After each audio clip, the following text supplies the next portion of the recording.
یه بار برای همیشه شخصیت شناسی دیسکو کامل و 1 دقیقه یاد بگیر. چجوری؟ آقا دیا آدمایی که نتیجه گران، مدیرن، قدرت طلبن، برنامه ریزن. پشت تلفن اینا هم رسمی حرف میزنن هم بلند. اینجوری بشناسشون. آیا رفیقن؟ باز مدیرن. عزیزم داشتم میگن، فراموشکارن. پشت تلفنم جونم و عزیزم و قربونت برم میگن.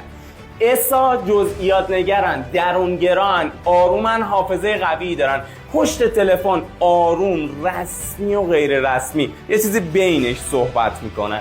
سیا با بزرگن، من بلدم دارن، خیلی مرتب و منظمن، رسمی حرف میزنن ولی تو تک تک کلماتشون نگاه از بالا به پایین هست. حالا اگه میخوای دوره رایگان شخصیت شناسی رو دریافت کنی، کلمه دیسکو کامنت کن، دایرکت تو چک.